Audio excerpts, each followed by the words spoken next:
Public Sénat, avec le concours de Pleinchamp.com et Agrica Prévoyance, présente Salon ouvert.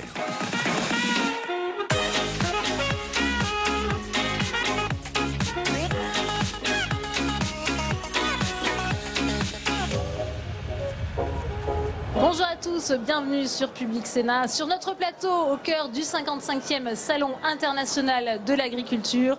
Public Sénat se mobilise pour vous faire vivre cet événement pendant 6 jours. Et aujourd'hui, on va parler de ces produits du terroir, de cette excellence française, de la chance qu'offre la France d'avoir sur un même territoire une diversité exceptionnelle du nord au sud, d'est en ouest, qui nous permet d'offrir aux consommateurs des produits de qualité, cette gastronomie française que le monde entier nous envie. On va en parler dans cette émission avec Tamtra Nui et Saveria Rojek, que l'on retrouvera tout au long de cette édition spéciale pour nous faire vivre les coulisses dans les allées du salon. Elles nous feront découvrir ces produits de qualité, ces produits du terroir, tout comme mes invités que j'ai le plaisir d'accueillir sur ce plateau avec nous aujourd'hui. Benoît Targe, bonjour. Merci d'être avec nous. Vous êtes le commissaire du concours général agricole. Bienvenue à vous. Également sur ce plateau, André Bernard, bonjour. Vous êtes maraîcher dans le Vaucluse. Vous nous avez apporté vos produits et vous allez nous les présenter dans un instant. Également avec nous, Julien Latour, bonjour. Merci d'avoir accepté l'invitation de Public Sénat. Vous êtes viticulteur à Violès, c'est dans le Vaucluse.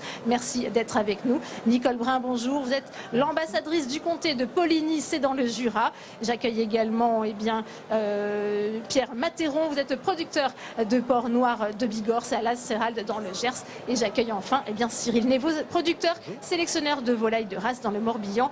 Vous nous avez amené cette poule soie. On a d'ailleurs envie peut-être d'en savoir un peu plus sur cette poule. Quelle est sa particularité? Donc la poule soie est une race originaire d'Asie. La particularité, c'est sa texture soyeuse. On voit qu'on n'a pas affaire à une plume classique, qui fait que c'est une poule qui ne vole pas, qui s'apprivoise très facilement, qui attache le regard quand on la regarde. Et alors, comment vous travaillez justement avec cette poule? Qu'est-ce qu'elle a de particulier? Par rapport à la race? Oui. C'est une race qui pond, on va dire par rapport à une poule classique, un tiers. Donc on a une poule classique va pondre à peu près 7 œufs par semaine. Là, on va quand même atteindre 4 œufs par semaine. Donc la particularité, c'est une poule qui est attachante, qui ne vole pas, donc qui est facilement apprivoisable, qui s'entend très bien avec les enfants, qui n'est pas agressive et qui se reproduit, ma foi, assez facilement. À vos côtés, Nicole Brun, vous nous avez amené un échantillon de vos produits. Est-ce que vous voulez nous les présenter? Alors moi, je suis de la région de la zone AOP. Des 4 produits que j'ai sous les yeux: le comté, 70 000 tonnes par an, le bleu de Gex, bleu du Haut-Jura, bleu de Gex au Jura, du Morbier et le Mont d'Or, un fromage saisonnier. Ces 4 produits sont au lait cru avec la race Montbéliarde et une partie Simmental. Oui, Pierre Matéron, vous tenez amené un jambon, c'est du porc noir gascon, il faut le préciser. Parlez-nous un petit peu de cette appellation. Ce porc gascon, c'est une des plus vieilles races de porc français qui a de tout temps été élevée en pleine nature chez nous dans le Gers, dans cette région du centre des Pyrénées. C'est une race locale qui génétiquement jamais modifiée, donc un animal avec une croissance très lente, avec des temps d'affinage très très longs, avec lequel on arrive à faire une viande exceptionnelle au niveau de la saveur et une salaison ensuite vraiment de qualité. Ouais. On continue ce tour de table. Vous nous avez amené des pommes, des tomates cerises. André Bernard, présentez-nous un petit peu vos produits. Alors, cette pomme, la variété Juliette, qui a la particularité d'être une pomme exclusivement bio, qui est cultivée par des agriculteurs qui sont engagés dans tout un processus. Une technique qui a été mise au point il y a une quinzaine d'années par les techniciens de chambre d'agriculture et les agriculteurs. Et cette pomme, on la retrouve, la particularité, c'est qu'on la retrouve en circuit court sous le label Bienvenue à la ferme. On le retrouve commercialisé sous le label Fruits et légumes de France et elle s'exporte partout dans le monde parce que le même producteur commercialise en local et exporte jusqu'à Singapour et à Taïwan. L'autre produit que j'amène là, c'est les tomates qui commencent chez nous, tomates sous serre. Là, c'est la particularité de ces productions-là, c'est que c'est fait aujourd'hui dans des serres complètement fermées avec un climat régulé sans aucun traitement chimique à l'interne. On travaille avec des insectes prédateurs pour réguler les parasites. Les variétés sont résistantes et on règle le climat au plus près. Aujourd'hui, nous pouvons avoir une pomme qui est bio et une tomate qui n'a reçu aucun traitement.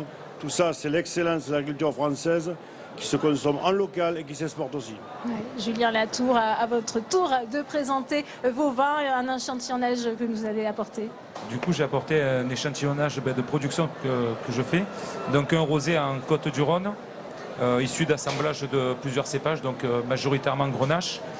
Un blanc, Côte-du-Rhône aussi, qui est sur Vionnier, Grenache blanc. Et un cru des Côtes-du-Rhône, l'Orasto, qui est sur aussi le Grenache noir, Mourvèdre. Benoît Tarche, on voit cet engouement des Français pour des produits de qualité. Il y a un retour, une quête d'authenticité. Est-ce que vous le remarquez également?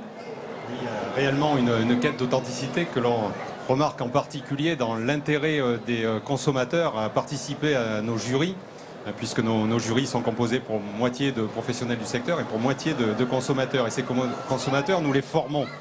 Et cette année, nous en avons formé 900. Et pour ces 900 places, il a fallu sélectionner durement puisque nous avions 3000 candidatures. Donc, ce qui montre bien l'intérêt pour avoir une approche vers une alimentation authentique et savoir déguster correctement un produit alimentaire.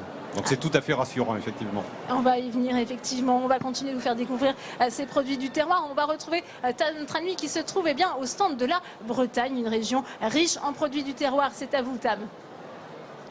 Et on va parler de la véritable andouille de Guémené à l'ancienne avec Joël Tingot. Bonjour. Bonjour. Vous êtes à la tête de l'atelier de l'Argoat. Alors comment travaillez-vous? Alors nous sommes présents à Plélan-le-Grand, à mi-chemin entre Rennes et Pleuhermel.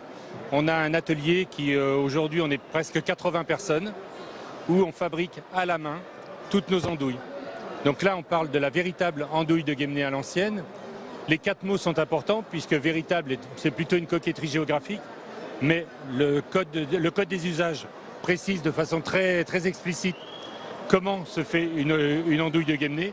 Et surtout, c'est le mot à l'ancienne qui est important, puisque nous sommes sur des produits sans additifs, sans conservateurs, sans sel nitrité, sans caramel et uniquement fumés au copeaux de hêtre.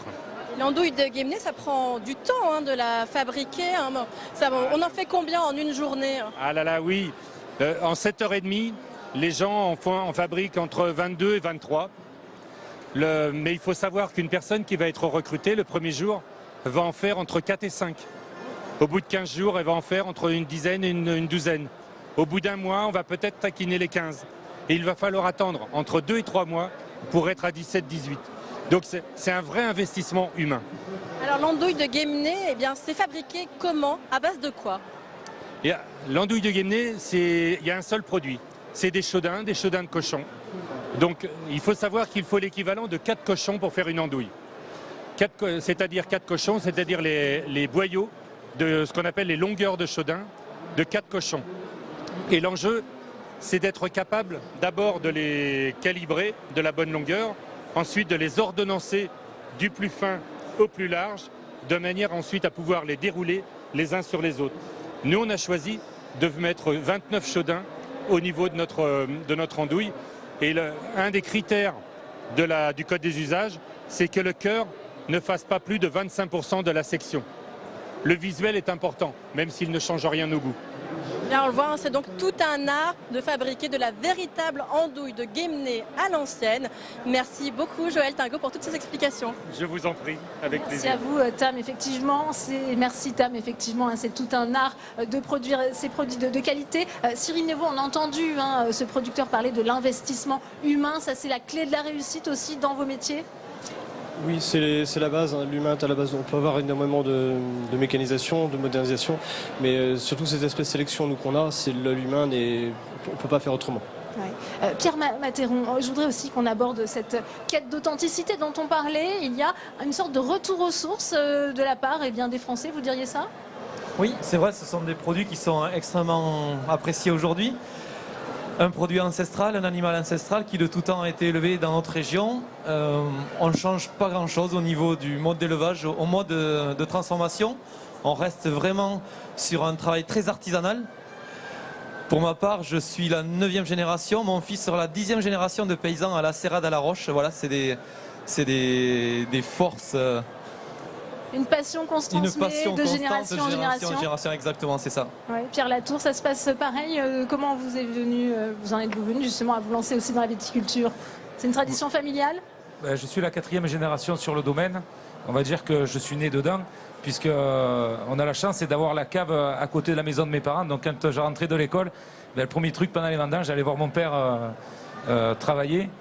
Et du coup, c'est comme ça qu'est venue la passion. Et je pense que c'est plus qu'un travail, c'est une passion. Et on doit être passionné pour être agriculteur aussi.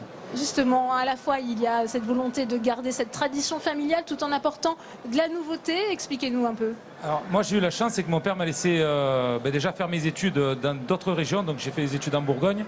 Après, j'ai pu voyager, voir un peu ce qui se fait dans d'autres pays, d'autres mentalités. Mais ouais, il faut aller chercher, il faut se développer. On a la chance aussi qu'il y a beaucoup de recherche, donc on a quand même de la recherche sur la viticulture. Le travail est de plus en plus mécanisé et où on arrive à faire plus d'heures et être plus, pas productif, mais aller travailler un peu plus. André Bernard, que recherchent les consommateurs aujourd'hui? Qu'est-ce qu'ils recherchent dans les produits selon vous? Je crois qu'aujourd'hui, le consommateur, il recherche à être rassuré quand il achète un produit d'abord. Alors effectivement, l'agriculture française et les producteurs de fruits et légumes en particulier, que j'ai le plaisir de représenter, que ce soit pour le frais ou le transformé, depuis plus de 20 ans que je suis dans le métier, parce qu'il y a plus que ça, mais il y a plus de 20 ans que je suis en responsabilité, et quand je mesure le chemin parcouru, c'est colossal. Quand je me suis installé, effectivement, au mois d'octobre de l'année précédente, on nous donnait le planning de traitement, et en fonction de la surface qu'on allait cultiver, on avait les produits qu'on rentrait dans l'entrepôt. Aujourd'hui, c'est plus tout à fait ça. Aujourd'hui, on a des variétés résistantes. Cette pomme-là est résistante à un certain nombre de maladies, donc il n'y a plus besoin de la traiter. On a mis des filets autour des arbres, donc il n'y a plus d'insectes, donc il n'y a plus besoin de traiter derrière. Ces tomates-là, c'est pareil, ça c'est sous serre. Moi, je suis en plein champ. On a des variétés qui ont des résistances, on a des systèmes d'irrigation économano qui permettent de moins avoir de maladies. On fait des analyses de sol au préalable. Et on utilise un certain nombre d'informations, les outils d'aide à la décision en continu pour déclencher telle ou telle pratique, que ce soit l'irrigation ou le traitement. Je crois que cette agriculture que j'ai le plaisir de représenter, elle est en perpétuel mouvement. Ils viennent de le dire, 6 ou 7 générations, et chez moi c'est un peu pareil. Aujourd'hui, j'ai 2 de mes fils installés, j'ai un gendre et un autre fils qui sont dans le groupement d'employeurs sur l'exploitation. Donc effectivement, on continue d'avancer. Et demain, c'est même pas demain, c'est déjà aujourd'hui, les robots sont en train d'arriver dans les champs bourbinés, parce que la suppression du désherbant, la solution, le passera en grande partie par des systèmes avec des robots. Ces transformations technologiques, Nicole Brun, elles touchent aussi la production de comté dans le Jura, ou est-ce qu'il y a encore un savoir-faire ancestral, un peu plus traditionnel?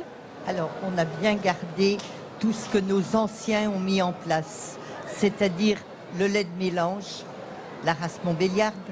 Ensuite,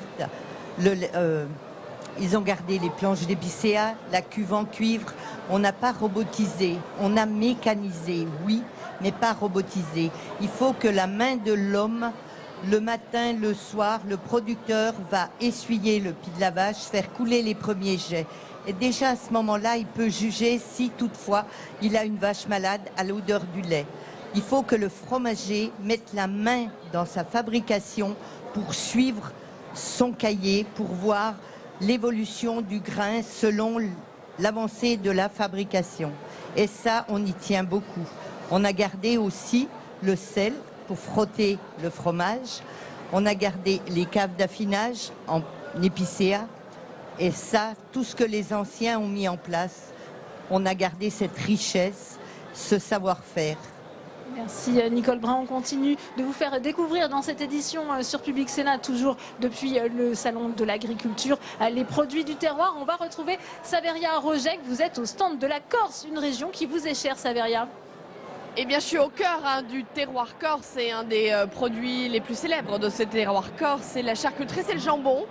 Le plus célèbre de ces jambons, c'est le prix d'août, le plus rare, le meilleur jambon corse. Je suis avec un de ses producteurs, Michel. Bonjour Michel. Bonjour, je m'appelle donc Michel Mateucci. Je suis producteur à Soch, en Corse du Sud.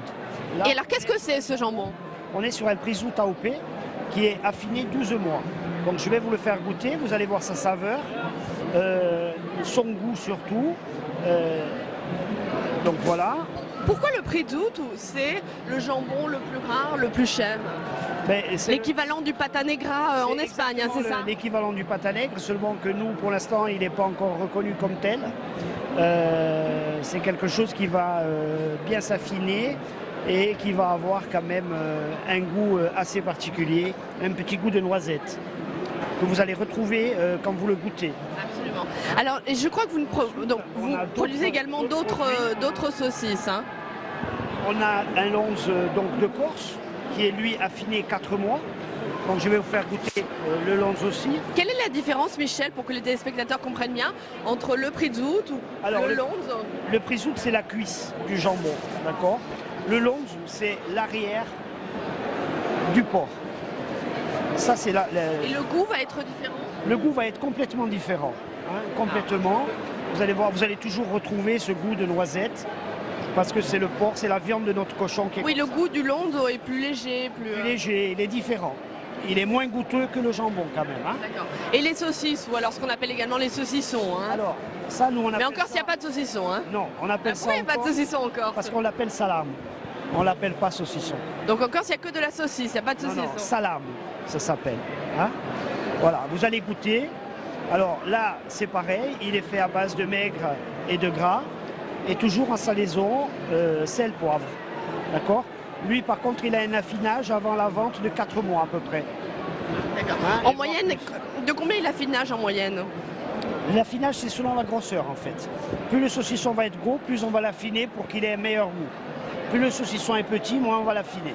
Et vous m'expliquez, là vous avez, je crois, 200 bêtes, 200 cochons. Vous avez repris le métier de vos grands-parents. Hein. De mes grands-parents, pas le mien. Hein? Et aujourd'hui, alors, quelle passion?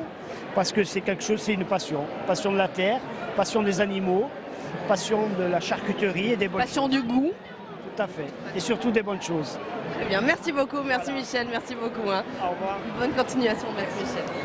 Merci à vous, Saveria. On va aborder cette question de la qualité, mais aussi du prix. Pierre Matéron, est-ce que ce sont deux objectifs difficilement compatibles? Est-ce qu'on est obligé de payer cher pour avoir un produit de qualité aujourd'hui en France? Alors, payer cher, non, mais c'est sûr qu'un produit de qualité aujourd'hui coûte. Ça coûte aux producteurs de le produire. Donc, logiquement, ça coûte aussi aux consommateurs de l'acheter, de le consommer. Voilà, après, je pense que c'est important en tant que producteur aussi de se donner les moyens d'aller vers cette qualité qui nous est chère, qui nous est importante, qui nous est vitale en tant que paysans. C'est vrai qu'aujourd'hui, on s'aperçoit que plus on va vers de la qualité et plus on a un avenir qui s'ouvre à nous. Alors que les Français, on le sait, sont prêts à payer plus pour avoir justement des produits de qualité. Ça vous fait réagir, André Bernard? Je crois que quelques centimes de plus par unité de consommation, ça règle un certain nombre de problèmes. Je suis producteur de tomates industrie. Dans un flacon de ketchup, 2 centimes de plus. Si je le ramène à mes paysans, c'est 10% de plus. Effectivement, je crois que le débat, il n'est pas très loin, on n'est pas très profond. Il faut que le consommateur français sache quand il achète un produit qui est sous ce logo-là, il est fait en France par les agriculteurs qui respectent les normes et règles et conditions françaises. Et que déjà ça, c'est un coût supplémentaire par rapport à ce qu'on peut trouver partout ailleurs dans le monde. Effectivement, on trouve toujours, pendant quelques temps, quelqu'un qui est moins cher ailleurs sur la planète. Ça ne dure qu'un certain temps et il faut revenir. Le problème, c'est que si on n'est pas capable de faire reconnaître notre produit, les pratiques que nous avons dans nos exploitations pour arriver à un produit de qualité et que le consommateur fasse le choix pour quelques centimes par unité de vente, c'est-à-dire quelques euros dans le mois en plus sur l'alimentation, pour permettre à cette agriculture qui est présente ici, qui essaie de montrer ce qu'elle fait, de perdurer, de permettre à des jeunes de s'installer et de se sécuriser à terme l'alimentation. Le premier titre des États généraux, c'est la souveraineté alimentaire. Il faut bien regarder à long terme que si on veut garder un produit français, il faut savoir en reconnaître le juste prix. Et le juste prix, on l'obtient parce qu'on fait des efforts à la technique pour la production, en améliorant nos pratiques. Et il faut aussi que la grande distribution arrête de jouer le jeu de massacre sur le dos des producteurs de fruits et légumes au bénéfice de certaines autres productions d'importation pour qu'il y ait un réel retour aux agriculteurs. Et c'est ces quelques centimes par unité de vente, quelques euros par mois qui feront la différence. Benoît Targe, je rappelle que vous êtes le commissaire du concours général agricole. Cette excellence qu'on voit sur ce plateau, c'est ce que vous recherchez aussi lorsque vous allez décerner les prix tout au long de la semaine. Oui, ce qu'il y a de formidable à voir, c'est qu'en fait, le concours général agricole est une vieille institution et qui a presque un siècle et demi, et dont la mission est justement de soutenir, de valoriser ces produits authentiques, ce savoir-faire que mettent les producteurs dans la qualité là, que l'on vient d'entendre actuellement. Donc effectivement, le concours général agricole, c'est pour mettre en avant tout ce travail d'excellence qui est fait par les producteurs et permettre aux consommateurs de l'identifier. Quand on interroge les consommateurs pour savoir s'ils sont prêts à mettre un peu plus cher, comme il a été dit, c'est pas beaucoup plus cher, c'est un peu plus cher en sachant ce que l'on achète, en sachant que c'est un produit qui a été fabriqué en France. Les produits qui sont présentés au concours général agricole sont des produits qui sont élaborés par les filières agricoles ou d'élevage français. Lorsqu'on interroge le consommateur, il est prêt à mettre un petit peu plus cher parce qu'il veut savoir quelle est la qualité qu'il y a dans ce produit, il veut savoir qui l'a produit. Donc on est à la recherche d'humains. Donc ce qui est formidable, c'est qu'au bout d'un siècle et demi, on est toujours en plein dans l'actualité de cette volonté de savoir ce que l'on mange. Il faut aussi respecter un cahier des charges particulier. C'est votre cas, Cyril Névaux. Quel est-il, ce cahier des charges ? La qualité avant tout. Nous, notre objectif, c'est de faire la sélection. À notre niveau, on a plusieurs titres de champion de France. On est champion d'Europe depuis l'hiver dernier. Donc c'est vraiment une récompense. Ça fait aujourd'hui depuis l'âge de 9 ans que je fais ça, donc ça fait déjà une bonne partie de ma vie.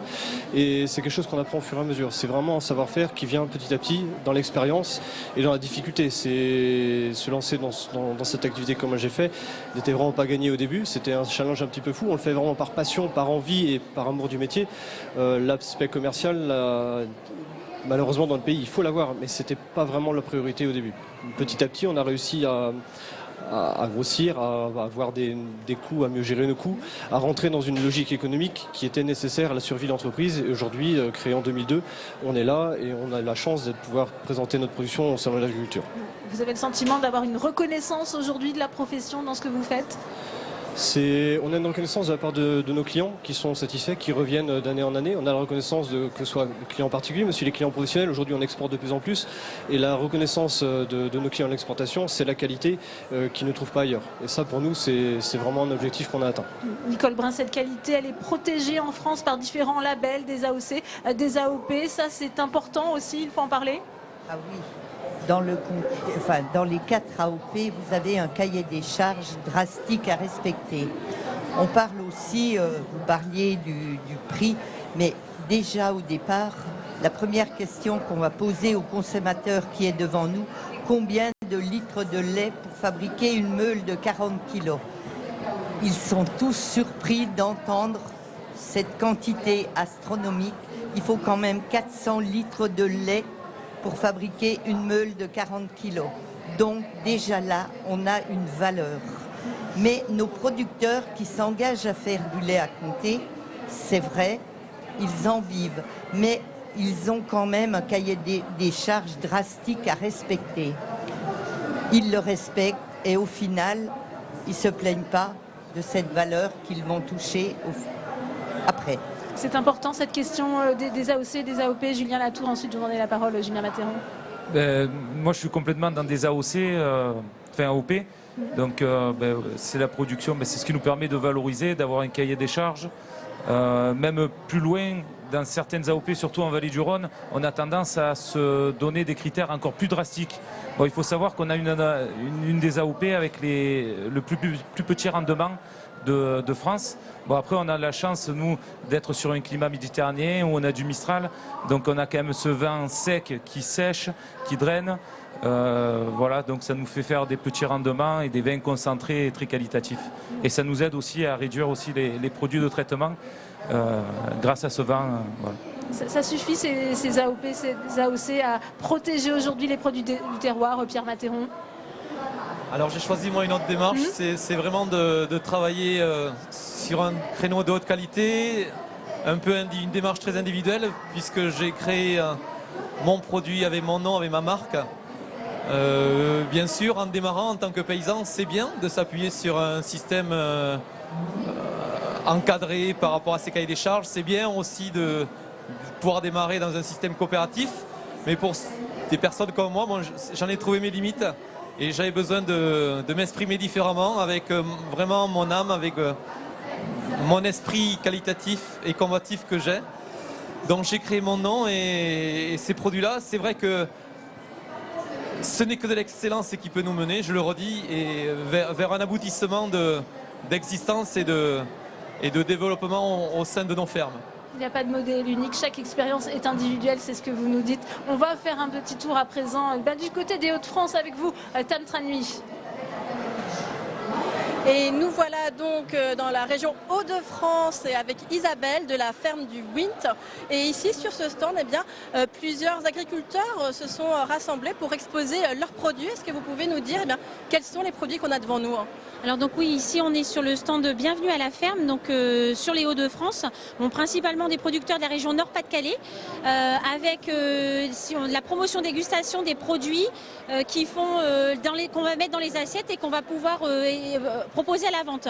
Donc on a tout ce qui est à base de canard, de la bière, on a tout ce qui est à base de porc, de lapin, les escargots, toutes les confitures.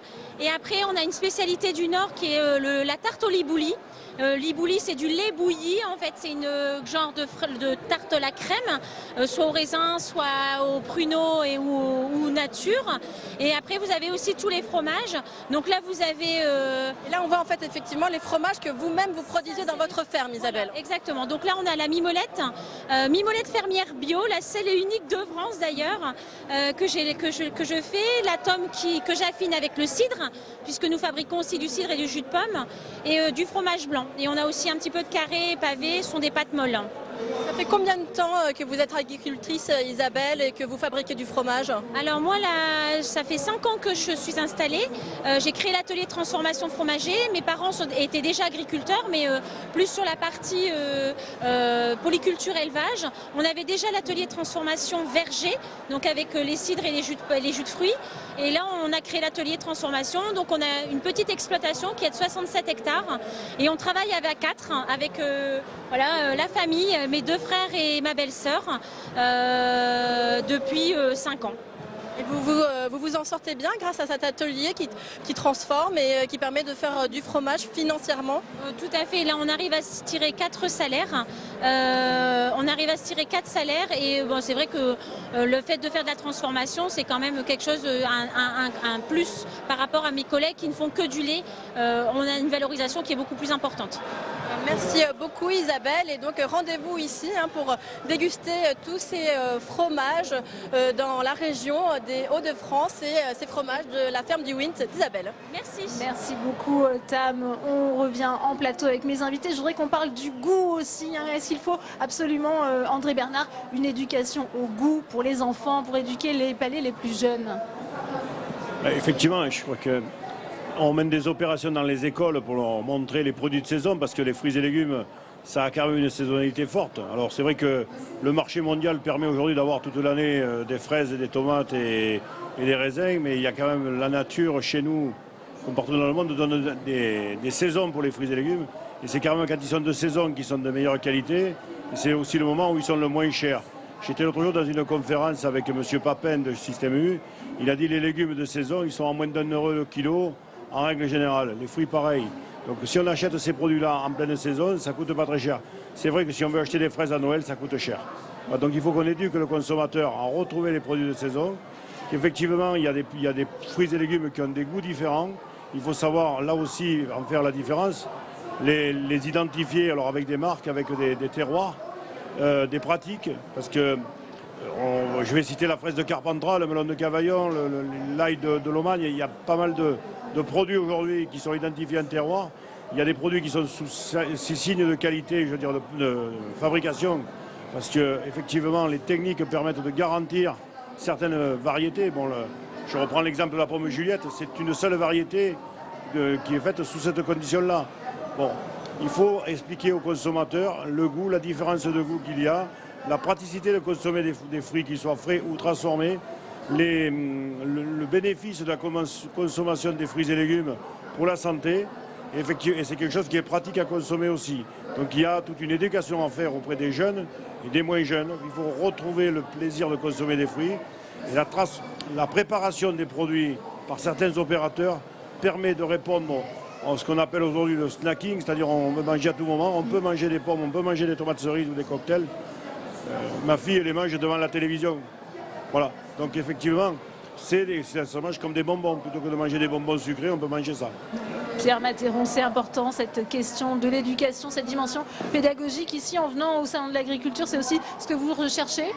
Oui, bien sûr. Oui, nous sommes exposants dans le hall 3 à l'espace Gers, le stand N122. plus précisément. Voilà, Mais c'est important ce contact avec le consommateur, jeune ou moins jeune, qui sont la découverte de produits très particuliers, très identitaires à certaines régions. Des produits comme les nôtres, c'est vrai que la qualité est basée sur la qualité du gras. Et le gras aujourd'hui, ça fait débat. Mais il faut savoir qu'il y a des gras de qualité et qu'il faut vraiment consommer. C'est vers cette éducation-là que nous poussons tous nos clients fidèles à aller, vers des gras qui ne sont vraiment pas nocifs quand les animaux sont de bonne constitution et que l'élevage se pratique dans de bonnes conditions. Ouais. On parle du goût, on sait qu'il y a parfois aussi eu un débat sur les questions du vin avec une sorte d'uniformisation du goût, une tendance à la parcurisation pour justement homogénéiser un peu tous les vins. Vous la ressentez encore aujourd'hui ça, Julien Latour? Alors ça tombe très bien, je suis noté chez Robert Parker. Moi je sais que pour gagner 3-4 points chez Robert Parker, il faudrait que je fasse un élevage en fût, chose que je ne fais pas, parce que pour moi ça serait dénaturer nos terroirs. On a des vins, le Grenache qui est un cépage qui s'exprime de lui-même, qui est déjà puissant, aromatique. Voilà, le goût pour moi ça suffit à lui-même et on est quand même sur des AOC, AOP où il y a une sélection de terroirs. Vaut mieux exprimer le meilleur de nos terroirs côté qualitatif que vouloir maquiller les vins. Vous savez, pour moi le bois c'est un peu comme une jeune femme. Un tout petit peu de maquillage, c'est magnifique. Quand il y en a trop, le matin au réveil, on prend peur. Et le vin, c'est pareil. Et ça, c'est les vins étrangers, ou des fois, même dans les vins étrangers, où on trouve des arômes qui sont rajoutés. Et ça, c'est des choses qui ne sont pas marquées et que les Français achètent en grande surface. Et voilà. Et donc, pourquoi on a des vins pas chers? Voilà, tout simplement, il y a des arômes ajoutés. Pierre Matteron. Oui, c'est vrai. Je pense que c'est important de travailler sur l'authenticité de nos produits. On avait un petit reportage tout à l'heure sur la charcuterie corse.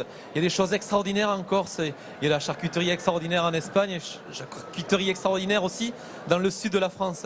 Voilà, il faut garder nos identités. Il n'y a pas de maquillage à faire ou quoi que ce soit. Restons authentiques. Et le consommateur aujourd'hui recherche cette forme-là de production, cette forme-là de produit. Benoît Tarchi, il y a quand même une évolution du goût des Français, un changement dans les palais. On parle beaucoup du goût là, depuis quelque temps. Je crois que le goût, il ne faut pas perdre de vue que c'est un marqueur culturel. Ça marque un pays, ça marque des catégories socio-professionnelles. Et c'est une construction également qui vient de chaque individu. Ça dépend de l'éducation que l'on reçoit. Et puis surtout, ça dépend de l'apprentissage que l'on va avoir du goût pendant toute sa vie. Et ce goût, c'est avant tout le plaisir. Quand on mène là aussi des enquêtes, on voit que pour les 3/4 des consommateurs, la notion de goût est associée à la notion de plaisir. Et ce plaisir, il faut apprendre à le découvrir. Il faut apprendre à le découvrir dans tous ces produits effectivement authentiques. Nicole Brun, sur cette question du goût, c'est vrai qu'il y a aussi parfois bien des produits industriels qui font que quand on goûte de nouveau un comté authentique, ça peut surprendre. Alors, chaque comté est différent selon son âge, selon sa production. Vous avez le comté de plaine, qui va être différent, les pâtures sont différentes. C'est le terroir qui va faire l'aromatique des comtés. Vous avez un comté jeune. Là, sur le stand, j'ai un comté qui a 1 an, donc un lait d'hiver, des arômes très subtils, le brioché, le caramel, les fruits secs. Après, j'ai un comté qui a 18 mois, donc avec des arômes puissants qui explosent en bouche, le végétal, le floral. Et ensuite, un comté qui a 30 mois. Mais recherchez l'âge, c'est ce que je dis aux consommateurs, ne cherchez pas l'âge. Parlez, c'est vos papilles qui vont vous dire ce qu'elles ressentent, ce qu'elles ont envie. C'est vous qui, après l'avoir goûté, déciderez du goût que vous voulez, de celui que vous choisirez. Parce qu'un vieux comté, il va vous tapisser la bouche. Il va vous en manger beaucoup moins et il est là. Il tapisse la bouche, il a des arômes torréfiés. Oui. On va continuer à parler bien de cette excellence française de nos produits du terroir. Je vous remercie André Bernard, merci à vous Julien Latour. On va voir à présent Tam Tranui qui est sur Saveria. Elle est sur le stand du Poitou et elle nous fait découvrir les tourteaux. C'est une pâtisserie au fromage. Eh bien Delphine, c'est bientôt l'heure du goûter. Je vais donc vous proposer un stand qui propose une spécialité locale, une spécialité du Poitou. Ce sont des gâteaux, un gâteau qu'on appelle le tourteau. C'est donc une spécialité du Poitou que va nous présenter Patrick Laclautre. Vous représentez la maison Jahan, qui est une des plus vieilles maisons à fabriquer ce gâteau à l'aspect un peu particulier. Hein. Oui, tout à fait. C'est un gâteau qui est noir, donc je vais vous le présenter. C'est un gâteau qui est moulé au départ. Voilà, le moule est là. Je vous fais voir. Voilà. Avec un fond de pâte brisée. Après, il y a un appareil à l'intérieur qui est arasé. Et ça cuit dans les fours très très chauds. On est à 350 degrés, hein, une vingtaine de minutes, donc ça lève comme un soufflet. L'alchimie du fromage blanc avec le sucre et les œufs. En fin de cuisson, au bout d'une vingtaine de minutes, ça forme une petite pellicule comme ça que l'on mange. Voilà. Mais Patrick, ça a le goût du brûlé ou pas? Absolument pas, c'est l'originalité, on ne sent pas du tout le goût du brûlé. Ça donne un petit croquant en bouche qui est vraiment très très sympa. Mais comment faites-vous justement précisément pour qu'on ne sente pas le goût du brûlé? Parce que la coque, on le voit, elle est bien épaisse et bien noire. C'est un peu comme une omelette norvégienne, je veux dire, les blancs d'œufs, les blancs d'œufs battus en neige, ça fait juste une pellicule on ne le laisse pas suffisamment longtemps pour que ça brûle, pour que ça ait le goût brûlé. C'est vraiment juste noirci comme ça, très effermant. Alors je vais goûter un peu et pendant que je vais goûter, vous allez m'expliquer comment est né ce gâteau. Parce que c'est un gâteau très ancien du Poitou, hein, c'est bien ça? C'est bien ça, c'est une erreur de recette au départ, hein, comme beaucoup de gâteaux. Et elle a été améliorée, ça a évolué avec le temps. Voilà. C'est une erreur de recette. Hein. Oui, au départ c'est une erreur de recette, effectivement. C'est comme beaucoup de gâteaux, ça a évolué avec les années. Et au départ c'est une belle erreur, ouais, effectivement. Alors je témoigne, c'est très surprenant, mais on ne sent pas du tout effectivement le goût du brûlé. Il y a un autre gâteau qui est également une autre spécialité du Poitou, c'est celui-ci. Alors comment s'appelle ce gâteau? C'est le macaroné, donc macaroné aux amandes. Je dis c'est un gros macaron à base d'amandes. Hein, je vous fais déguster aussi, vous allez voir, c'est très très sympa. C'est bien moelleux. Voilà. Un gâteau entièrement à base d'amandes. Entièrement à base d'amandes, voilà. Et blanc d'œuf, comme tous les macarons. Et qui est également une spécialité de la région. Qui est une spécialité du Poitou, tout à fait. Très bien, merci beaucoup. Merci pour ces dégustations. De rien, c'est moi qui remercie. Merci. Bon salon à vous, bon salon à tout le monde. Merci beaucoup, merci Patrick, à bientôt. Merci à vous Saveria. On continue de parler de ces produits du terroir sur Public Sénat avec vous, Angélique Abadi-Couture. Bonjour, merci d'être avec nous. Vous êtes éleveuse de chèvres, productrice de fromage de chèvre dans les Hautes-Pyrénées. Vous allez nous parler de vos produits dans un instant. Également avec nous sur ce plateau, Lucien Conquet, bonjour. Vous êtes boucher charcutier dans l'Aveyron. Merci d'être avec nous. On parle de cette passion de ces producteurs. Racontez-nous un petit peu votre parcours, Angélique Abadi. Alors voilà, je suis installée à Haussonne, dans les Hautes-Pyrénées, à côté de Lourdes. J'ai un parcours un petit peu atypique parce que j'ai travaillé pendant 8 ans dans toute autre chose en tant que coiffeuse. Et j'ai souhaité faire un métier qui me semblait plus utile et plus proche de la nature. Donc j'ai décidé de m'installer avec un élevage de chèvres. Donc actuellement j'ai 60 chèvres laitières. Tout le lait qu'elles produisent, je le transforme en fromage que je vends en vente directe sur les marchés, à la ferme ou dans les magasins de producteurs. Vous parlez de cette passion, il faut de l'investissement humain pour faire ce métier. Oui, ça prend du temps. Enfin, effectivement, il faut être passionné et motivé, et déterminé. Lucien Conquet, on parlait aussi de ce goût pour les Français qui ont peut-être une sorte de quête d'identité, de retour un petit peu aux sources, aux produits de qualité. Est-ce que c'est votre cas avec justement cette race Aubrac que vous commercialisez? Bien sûr, puisque c'est la race locale où je suis né. Et par rapport à ces valeurs-là, il me semblait, étant boucher et charcutier dans mon village qui s'appelle l'Aïole, la capitale de l'Aubrac, de vendre la race qui était locale, qui est une race qui aujourd'hui a failli disparaître et qui aujourd'hui, par rapport à ses qualités de mère, de vache allaitantes. C'est une vache allaitante, c'est la vache à viande. Grâce à viande, bien sûr, qui a eu une historique exceptionnelle parce que l'Aubrac était voué à la désertification. Le CNRS en 1960 a dit que l'Aubrac était un pays qui allait être un désert, pire que le désert de je sais pas où. Et aujourd'hui, en 2018, on a prouvé qu'avec les valeurs, avec les races locales, avec les savoir-faire locaux, on a remis cette race à l'honneur. Voilà. Et aujourd'hui, elle est reconnue et reconnue. Et c'est d'ailleurs pour ça peut-être bien que le salon a choisi, je me tourne vers vous Benoît Targe, de mettre cette vache Aubrac à l'honneur avec la vache égérie, hein, c'est la vache haute. Pourquoi ce choix ? Oui, mais le choix de l'égérie est un choix toujours très compliqué, hein, puisque en fait, il débute une année avant le salon. Donc les différentes races déposent un dossier de candidature. Donc sur le principe, déjà, il y a une alternance entre les races allaitantes et les races laitières. Et ensuite, il y a un examen de la candidature pour évaluer en fait toute la démarche collective qui est poussée par la filière. L'exemple de l'Aubrac montre toute cette dynamique collective pour faire valoir un produit qui était dans une situation effroyablement compliquée il y a quelques années. Et par cet enthousiasme de l'ensemble des éleveurs a pu faire ressurgir cette race, a pu la faire respecter.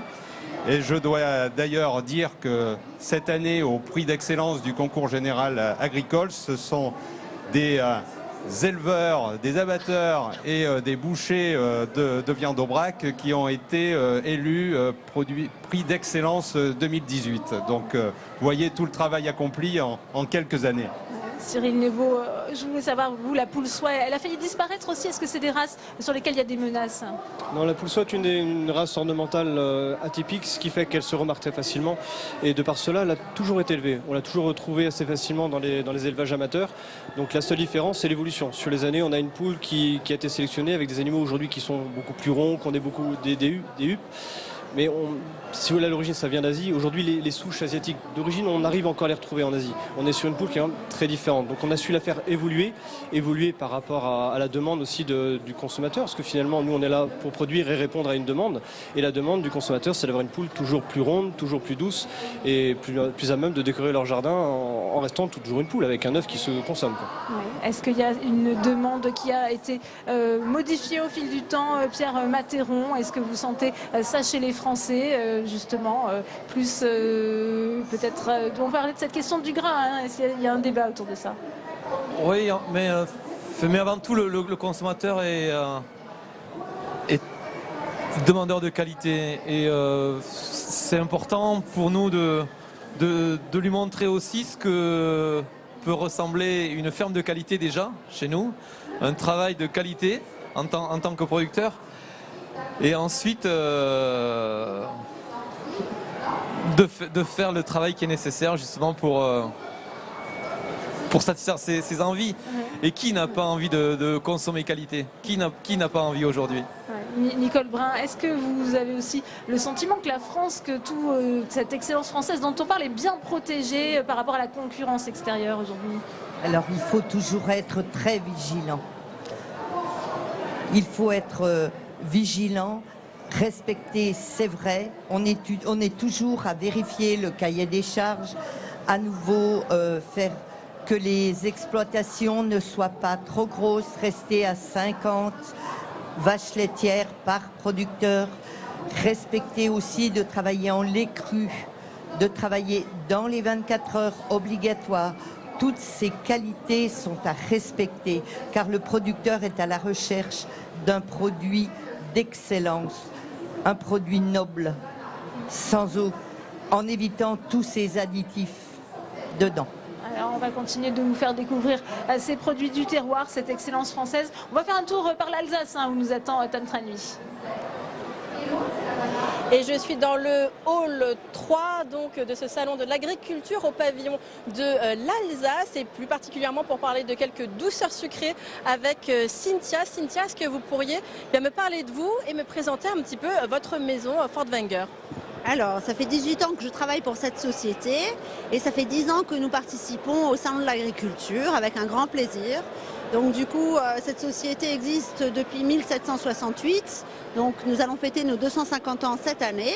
Voilà, donc du coup, nous avons énormément de produits, de petits gâteaux et de pain d'épices. Hein. Donc ce qui fait notre réputation en Alsace, du coup. Voilà. Et on va parler d'un certain nombre de spécialités artisanales de votre maison, parce qu'on voit ici toute une quantité de pain d'épices de toutes sortes. Est-ce que vous pourriez me dire comment ils sont fabriqués, à base de quels produits? Alors ça, c'est une fabrication artisanale. Donc ce sont des gourmands aux myrtilles. Donc ça, c'est la dernière nouveauté de chez Fort Wenger. Nous avons exclusivement des produits alsaciens, du miel d'Alsace, de la farine qui provient pareil d'Alsace, du sucre alsacien également, de la bonne confiture de myrtille de chez nous également. Nous privilégions justement un fort taux de miel. Donc là, en l'occurrence, vous avez plus de 50% de miel à l'intérieur. Donc voilà. Et c'est une fabrication artisanale. Une fabrication artisanale. Et vous allez peut-être me faire goûter des petits gâteaux. De quoi s'agit-il? Voilà, donc là, aujourd'hui, je vais vous présenter le lait Kerli aux fruits. Donc c'est avec des raisins secs et des fruits confits à l'intérieur. Je vous en prie. C'est très bon. Et c'est, je crois, l'un des hits de votre maison, un des produits que vous vendez le mieux. Non, ça, c'est l'un de nos produits phares. C'est ce qui est le plus apprécié dans nos boutiques. Voilà. Merci beaucoup, Cynthia. Voilà, donc rendez-vous au stand de l'Alsace où vous pourrez découvrir toutes ces douceurs et notamment tous ces pains d'épices artisanaux. Voilà. Merci beaucoup, Tam. On a envie de savoir, parce que ça nous intrigue, Cyril Néveau, cet insecte qui est devant la poule, qu'est-ce que c'est? C'est un phasme-feuille et particulièrement une Phyllium giganteum. Il existe énormément de Phyllium. Donc ça, c'est la plus grande qui vient de Malaisie. Donc tout ça, c'est produit chez nous, en Bretagne. Donc ça a été importé il y a à peu près 20 ans. Donc c'est une particularité spéciale, c'est que ça ressemble vraiment à une feuille. Donc là, aujourd'hui, les gens, on en présente une quinzaine de variétés de phasmes. La plupart des gens s'amusent à les trouver dans les présentoirs. Une autre petite bizarrerie sur cette espèce, c'est que les mâles, aujourd'hui, dans la nature, jusqu'à dernièrement, on n'en trouvait pas. Ça veut dire qu'elles se reproduisent ce qu'on appelle en parthénogénèse, c'est-à-dire que les femelles pondent des œufs qui donnent elles-mêmes des femelles. Donc, a priori, on vient de trouver quand même quelques mâles dans certaines régions.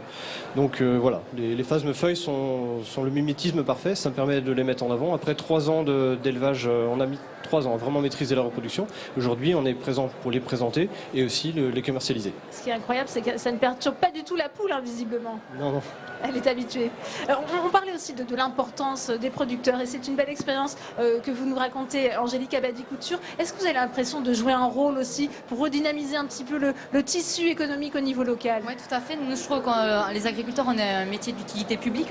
On entretient les paysages, on nourrit des gens. Et oui, le fait de faire de la vente directe, on a un contact avec le client, on a un retour direct aussi.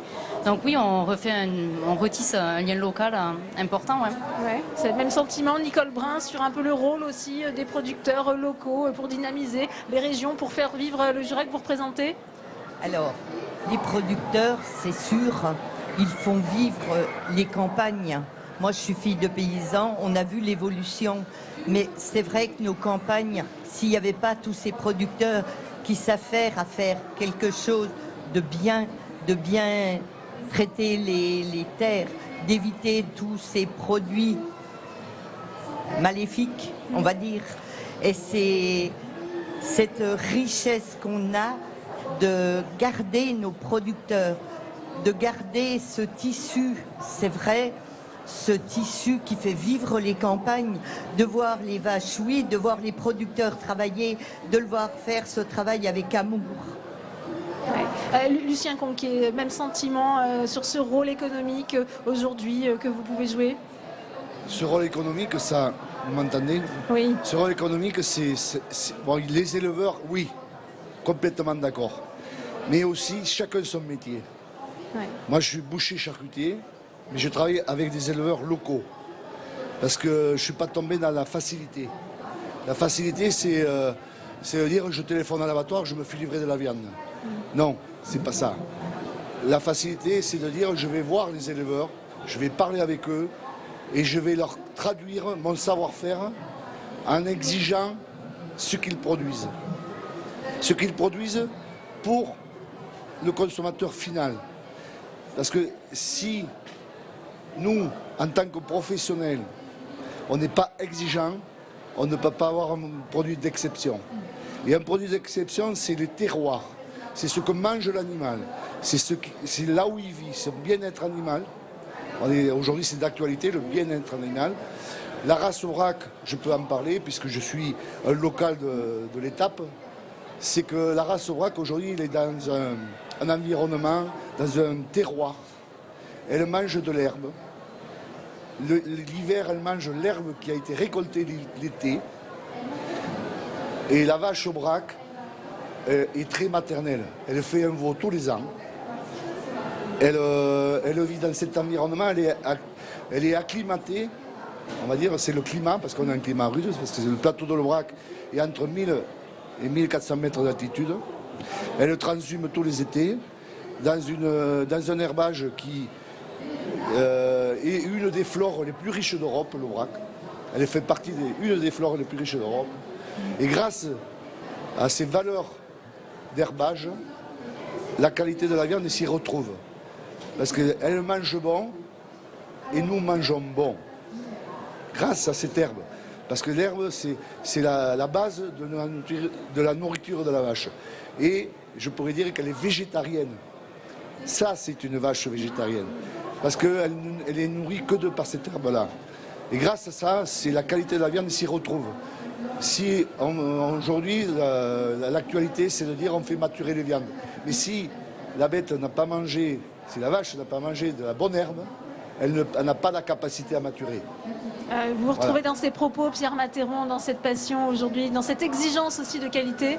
Oui, c'est important pour nous. C'est vrai que je fais partie de ces paysans qui faisons un petit peu de vente directe, mais d'avoir l'opportunité de rencontrer des gens comme Lucien Conquet ou voilà, des bouchers exigeants, des restaurateurs exigeants, ça nous montre vraiment ce chemin de qualité. Et c'est important que ces gens de métier soient là aussi pour nous guider vers cette orientation que nous devons maintenir à tout prix pour pouvoir réussir et pour pouvoir maintenir cette activité de paysans sur nos territoires. On va continuer de vous faire découvrir tous ces produits du terroir qui sont présents au cœur de ce salon de l'agriculture. On va retrouver Saveria Rojek, elle va nous montrer, c'est un débouché auquel on n'aurait pas forcément pensé, pour le lait d'ânesse à partir de savon. C'est à vous, Saveria. Absolument Delphine, mais les produits des terroirs, ce n'est pas que la nourriture, ça peut aussi être, comme ici sur ce stand, la cosmétique, les produits cosmétiques faits à partir de produits naturels, de produits bio. Je suis avec Yannick et Olivier Fondach, ils ont créé leur marque de cosmétiques à partir de lait d'ânesse. Yannick, est-ce que vous pouvez un peu nous expliquer alors quels produits vous proposez? Alors moi je propose des savons pour l'instant, selon les formations que l'on a fait, mon mari et moi. Donc nous proposons des savons, toujours on ne se disperse pas, à base de lait d'ânesse, de notre production, de nos ânes. Voilà. Décrivez-nous un peu tout ce qu'on voit. Là vous avez 20% de lait d'ânesse, fleurs d'oranger et miel. Voilà, avec un peu de poudre d'or. Voilà, c'est parfumé, c'est agréable à regarder, ça sent bon dans la salle de bain. Après vous avez 20% de lait d'ânesse. Avec le pépin de myrte broyé, incorporé, voilà, qui gomme un peu la peau tout en l'hydratant avec beaucoup de douceur. Vous avez les 25% de lait d'ânesse, voilà, qui vous hydrate la peau, la nourrit, la détend et qui a beaucoup de minéraux, d'oligo-éléments et beaucoup d'autres choses encore. Mais enfin, tout le monde connaît le lait d'ânesse et ses qualités. Après, vous avez la fleur d'oranger. Après, je rajoute plusieurs parfums. Je veux dire, j'essaie de faire plaisir. C'est vous qui créez, qui inventez tout ça. Voilà. On se concerte, voilà, sur les parfums, ce qu'on peut apporter, les fleurs emblématiques. On essaie de faire plaisir à tout le monde, selon les goûts. Voilà. Des personnes vont aimer la menthe, des personnes vont aimer le miel. Donc, on essaie de créer, de voir ce qui va plaire au public. Voilà. Donc Olivier, vous êtes donc à l'origine de ces produits. Et ces produits sont donc faits à base du lait de votre cheptel d'âne. Vous avez, je crois, 70 ânes dans votre cheptel. Nous avons 70 ânes et depuis quelques années, nous faisions uniquement que des randonnées. Mais depuis, on va dire, un an et demi, nous avons commencé à faire du lait d'ânesse. Nous sommes les seuls pour l'instant en Corse. Et nous vendions ce produit-là à des gens qui faisaient des cosmétiques. Nous nous sommes aperçus qu'il y avait des débouchés, que nous-mêmes on pouvait le faire. Et on s'est lancé donc dans cette aventure en mariant la flore endémique avec le lait d'ânesse. Et tout ça marié vous donnait des propriétés pour les vertus exemplaires. Et vous m'expliquez à l'instant que cette année il va se passer quelque chose d'important, c'est que l'âne corse va être reconnu, c'est ça, pour la première fois en tant que race. Tout à fait. Et donc avant le mois de juin 2018, nous aurons l'honneur d'être reconnus officiellement au niveau national par nos pairs. Ce dossier sera présenté au ministère de l'Agriculture Et à partir de là, l'âne corse sera donc reconnu. Nous viendrons au salon nous aussi l'année prochaine faire des épreuves. Et pour la petite histoire, sachez que l'âne corse sera la seule race au monde à avoir 3 couleurs de robe différentes. Très bien, très bien. Merci beaucoup, merci Yannick, merci Olivier, et puis bon salon, bonne continuation. Merci beaucoup. Merci. Jusqu'à la fin. Merci à vous, Saveria. Vous confirmez, Benoît Tarche, il y aura des ânes présents au concours général agricole l'année prochaine? En toute franchise, j'apprends effectivement cette démarche de reconnaissance de la race corse, et bien évidemment, dès lors que cette race sera reconnue, elle pourra intégrer les contingents de races participant au concours général agricole. Donc effectivement, c'est aussi notre rôle de permettre à ces races qui émergent à nouveau là, d'être promues et de se développer. Ouais. On parlait de ce lien entre les producteurs, les transformateurs. Alors vous êtes vous-même éleveuse de vos propres chaises. Il y a ce degré d'exigence que vous retrouvez aussi bien avec... Je le retrouve aussi auprès de mes clients. Enfin, ils exigent une certaine qualité. Et justement, pour montrer la qualité que je fais, enfin, j'ouvre ma ferme tous les soirs. Comme ça, les gens peuvent venir la visiter. Ils voient ce que mangent les chèvres, où c'est qu'elles sont logées. Ils ont besoin d'être rassurés. Et le fait de les accueillir, de leur montrer ce qu'on fait, de suite, ça les rassure et ça les fidélise.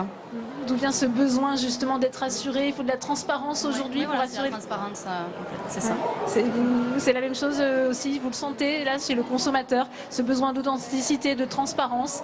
Oui, et de fidélité, c'est vrai qu'on a besoin de cette relation, mais durable, avec le consommateur.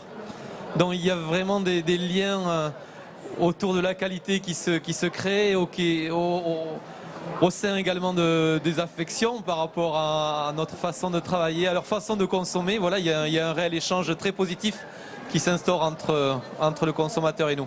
Ouais, il y a beaucoup de débats aujourd'hui. Lucien Conquet entoure des accords du Mercosur, de cette concurrence du bœuf étranger. Comment vous vous positionnez par rapport à ces négociations? Je ne me pose même pas la question. Parce qu'on n'a rien à... Notre savoir-faire français se suffit à lui-même. Les gens qui se posent la question de savoir si ça vient de l'étranger, enfin, surtout le Mercosur, bien sûr, moi ça ne me dérange pas. Parce qu'on n'a pas à se justifier. Nos produits sont nobles, ils sont faits avec passion, avec des gens passionnés. Parce que dans chaque région de France, il y a des gens passionnés, dans les terroirs. Avec les terroirs, chaque producteur sait ce qu'il a à faire. Il n'a pas à se justifier. Malheureusement, aujourd'hui, dans un monde de consommation où il faut essayer de trouver quelque chose qui n'est pas issu d'ici. Moi, je dis, nous les Français, on est issus d'ici, de nos terroirs, et on n'a pas à se justifier. Et malheureusement, c'est le consommateur qui, des fois, par l'appât du prix, par l'appât de... Mais je dis que le pas cher, des fois, est trop cher. Alors justement, Lucien Conquet, on va accueillir votre fils, parce que je crois aussi qu'il veut nous faire découvrir des plateaux. On va l'accueillir, je crois qu'il s'appelle Casimir, bienvenue à vous. Casimir Conquet, voilà, vous nous faites découvrir, on continue de voir un peu tous ces produits sous les applaudissements du public. Présentez-nous ces produits, peut-être si vous voulez passer le micro à Casimir, allez-y, on vous écoute. Alors effectivement, c'est la charcuterie traditionnelle que nous produisons, la charcuterie familiale, qui est produite donc dans l'Aveyron. Cette charcuterie est produite avec des porcs élevés dans l'Aveyron, des recettes ancestrales. Et c'est notre plus-value est là, notre savoir-faire, notre plus-value est dans ces produits-là, des produits sains, sans froufrou. Sans froufrou, ça sera le mot de la fin. Merci à tous, merci d'être venus sur le plateau de Public Sénat pour nous présenter ces produits du terroir, ces produits de qualité. Je vous invite à nous retrouver tout au long de la semaine pour nos éditions spéciales pendant 6 jours au cœur de ce salon de l'agriculture. Bonne journée à tous.